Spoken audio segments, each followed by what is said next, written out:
had to laugh when Chris shared about the kindness and niceness and siblings telling on each other when that's not always the case.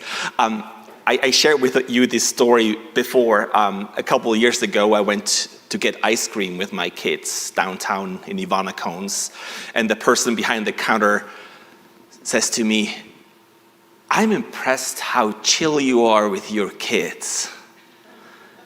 And one of mine said, "Yeah, he's not usually like that."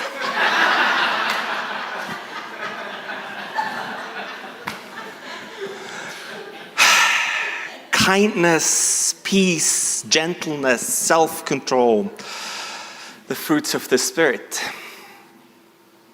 Friends, we have finally arrived here after 3 months. This is our last-ish Sunday, not counting next week, which will be a recap sort of montage. In June, we set out on this challenge. Today, we choose to believe, inspired by this book by Bruce Reyes-Chow, Everything Good About God is True, Choosing Faith. Melanie and I challenged each other with fear and trembling to be here week after week and to be honest and real and vulnerable and share what we today choose to believe. And so you, over the past 12 weeks, heard us to sometimes stammer words, sometimes more or less successful. And not just saying what we don't believe, but also trying to say what we actually hold on to, what we choose to believe today. And we did not that just for ourselves. We invited you to do that too, to learn about this thing called faith, to practice using your own language for it, for your personal faith, to be theologians, all of us individually and all together. And so we have tried to speak of our faith about a God who grounds us and gathers us, about God's Spirit who breathes in us and nudges us and inspires us, about Jesus, the image of the invisible God, who is always with us, the God with us, and our own attempts in spelling out what for us is good news of God's presence, of our belovedness, of all things being made new. So, what is left for today? Where do we go from here? Maybe exactly this question, where do we go from here? And maybe also, how do we go about it? An answer Melody touched on last week, maybe best by being humble and seeking justice. I was particularly struck by one story Bruce Reyes-Chow shares in his last chapter of his book, where he is called in by one of his parishioners who is on hospice care. And as that person is getting ready for their last transition, takes Bruce's hand and asks him, "What does God want me to do with the rest of my life?" Today, I want us to think about this part of the question. What do you think God wants us to do? I will go, Lord, if you lead me. Where do you lead us, oh God? That's the question I want to ask this morning. And I know that thing about being led by God is yet another one of those big, big words. What I don't mean by being led is in a sense of constantly obsessing what God wants me to do or not do. I've shared with you about that time, particularly in my teenage years, where that was very an obsessive, compulsive kind of question. And the question was always kind of guilt-driven that I was not doing enough for God. And I do remember those situations when I felt like I was as if frozen on a fork of a road. Should I go left or should I go right? And now you may know I'm an Enneagram 9. Decisions are probably the hardest thing in life for me. And I'd be the first to admit that decisions can indeed have huge consequences. And you might end up, if you don't pay attention, moving from Switzerland to Nebraska. And so I don't want to decisions away as that's being something easy, just the opposite. But what I no longer believe is that if I miss a cue or take a wrong turn there, that I will miss my destination and somehow fall off a cliff or out of God's blessing or out of God's love. And I also, and again, preaching to myself, the Enneagram 9, have come to reject a kind of sense of being led as putting off my personal responsibility, Jesus, take the wheel kind of thing. Make the decision, Jesus, so I don't have to. I think that's a cop-out. And I'm equally suspicious of the opposite, when someone, maybe all too smug, says, I felt led to, as an excuse to justify a questionable maneuver or a selfish ambition or to turn down an inconvenience. Let's not use the Lord's name in vain, dear friends. And yet, I do believe in being led, even though it's not always obvious how that happens. A story I do love, and one that I've shared with you before, is one of those Hasidic tales, folk tales from the early 18th century. They were collected by a Jewish philosopher, theologian, educator, Martin Buber. The story goes like this, that long, long time ago, in the medieval village of Krakow, which is now in Poland, there lived a poor and pious old rabbi named Isaac, son of Jekyll. And one night, Isaac was called by a dream, and that dream told him not to go to Nebraska, but to make a journey to Prague and look for a treasure which was supposed to be buried under the bridge which leads up to the king's castle. That dream was so vivid and repeated itself several times that Rabbi Isaac decided, well, nothing to lose, to make that journey. When he finally arrived in Prague, he is first a little bit disappointed, because what he finds is that the bridge of his dream is heavily guarded by soldiers, and so he cannot just start digging. And so he just hangs around that bridge, uncertain of what he should do next. 1 day, 2 days, 3 days. Until after several days, one of the soldiers noticed him and asked, why are you spending so much time here around the bridge? And Rabbi Isaac feels like he might as well tell him, and he tells him about his dream of that treasure of gold. Gold? The soldier blurts out laughing, and he couldn't help himself from laughing. Oh, you foolish Jew. Listen, if I listened to my dreams, I would be in Krakow right now searching for a treasure in the house of a Jew named Isaac, son of Jekyll. But I'm not as gullible as to follow foolish dreams like that. Rabbi Isaac was astonished. He thanked the soldier and returned home to Krakow. And there, under his stove, in his own house, he found that treasure that had been hidden there all along. Out of that money, the story goes, was built the synagogue of Reb Isaac Reb Jekyll's school. Now, the thing about this story is a story you can hear in many different ways. And if I asked you, you might get very different morals out of this story. I don't know what your takeaway is. I can tell what my mom's takeaway would be.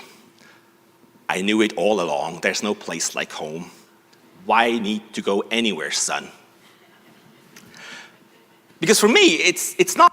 For me, the first thing that I really resonate with in that story is this willingness of the rabbi to actually become a pilgrim and to become on a journey that is very uncertain and could be a mishearing.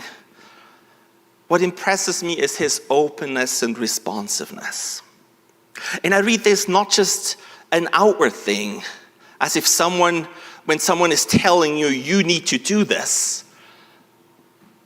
of someone telling you what to do, but I have the impression there was something within him, a pull, maybe even a spiritual hunger which set him on the path.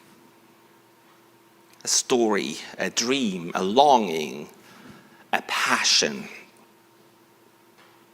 Now, much can be said about what we tell our graduates, right? Follow your dream, live your passion. Dreams can fall flat. I'm thinking of that movie Crazy Rich Asians, when the Asian American protagonist Rachel is scrutinized by her Chinese fiance's mother, who snubs her and her family's life choices off with, "Oh, pursuing one's passion, how American." I'm aware there are very different kind of dreams. Some of them may be questionable. As Melody shared with us last week, like the dream of wanting to be always on top, or to be the best, of success of all price, of jealousy, of dominance, of gathering outward treasures, those dreams can get in the way of our deeper dreams, our deeper longing for that which is longing in our heart for love, for joy, for peace. There's a second element in this story that intrigues me. Because see, I think that journey to Prague and back is in a way a journey of transformation. And I think something changes with him that might not have happened if he had not made that journey there and back. I think it would not have happened without that detour. To that point where Isaac is not sure anymore if he was mistaken, if he had arrived at a dead end. And that journey would not have happened, of course, not without that pivotal conversation with that soldier who, ironically, is very dismissive toward the dream he had. But for me, it's right there, in this encounter between the two, where something else happens of being led in a new direction that I had not thought about before. And I think that's something that happens in true encounter. Maybe sometimes at the other end of the world. Maybe sometimes it's on the other end of the pew. Maybe sometimes it's across the aisle. In a true encounter where I may gain a new understanding of who I am and of where they come from and where we might be meant to go. Writer and theologian Barbara Brown Taylor writes in An Altar in the World, that's what's the hardest spiritual work in the world, to love the neighbor as the self. And it happens when you encounter another human being, not as someone you can use or change or fix or help or save and enroll, convince or control. It happens right then that there might be something that can spring you from the prison of yourself, if you will allow it. And the third thing in that story, of course, is the big reveal in the story, the treasure, which, as it turns out, is really there. Yes, Mom, at home. Right under his own stove. I do believe that we are called, encouraged, to be led, to find this treasure. I think this is our life task. And I also have a hunch that we might discover a treasure which has always been there, maybe even under our noses, and we were not able to see it. Franciscan friar and spiritual teacher Richard Rohr says it like this: life is not a matter of creating a special name for ourselves, but of uncovering the name that we've always had. Some people call this our true self, or the immortal diamond. To learn to see ourselves and everyone else, from president to refugee, as complex, unique creatures that are created beautifully, that are sometimes broken, not always like that, but always beloved. And nobody and nothing can take that away. I believe that we are called to follow that dream, to dream God's dream for both ourselves and for this world. I believe that we're called to search for these immortal diamonds, to be treasure hunters or dowsers. I only realized after I put that title in the bulletin as a sermon title that none of my colleagues knew what I was talking about when I wrote Dowsing 101. Their mind went to an ice bucket challenge or maybe a football game, dousing someone with a Gatorade. I'm a week too early for that. No, what I wanted to talk about is, actually I have no idea about that, but I hear it's an ancient practice that dates back to the Middle Ages, and I'm not really sure how it works or if it works.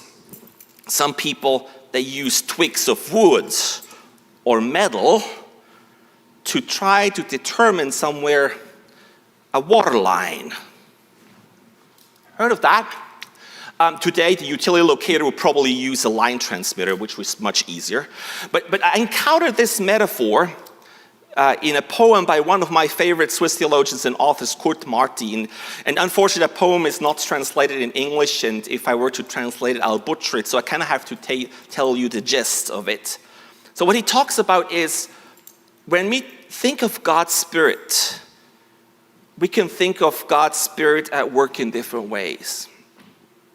And the first one is of God's Spirit as a fountain, like think a Roman fountain. You know, like Marty says, often, maybe too often, we imagine God's Spirit kind of flowing from the top in a Roman water fountain, and the water pours until the bowl is full and then overflows from top to bottom, kind of like a hierarchy, right? And I think I often think like that myself. I go to church, or I enter a time of prayer. I try to feel close with God, or I want to be close to people who are close with God. And maybe I get a little bit of water, which fills me up enough for the next week. And if I'm really lucky, I can share a little bit with someone in my life around me. I think that's nothing bad. Come to worship, get filled up with all those kind of things. But Kurt Marty says there might be another image. What if it's not about being filled up in God's presence in one end and then go into the world that's so far off from God's presence? What if we think of God's Spirit not like a Roman fountain that falls from top to bottom, but God's presence springs, building up, breaking forth from below at grassroots, in places where we would not expect it, where we may not notice it. It might be secret at first, and it cannot be forced. And if it were like that, then my job, our job would be to be dowsers, to roam the community, to roam our world and to see where is God's Spirit springing up, and to join, and to highlight that, and help share that water with each other. Friends, God stirs our soul. In the morning, life-giving first breath fills our lungs. God stills our spirit. In the evening, the calm of the night flows through our body. With every tender breath, we are reminded of God's hoping and yearning and dreaming, that we grow into all we are intended to become. May it be so. And with that, dear friends, I want to return that question one more time to you today. What do you believe? What do you choose to believe about being led by God?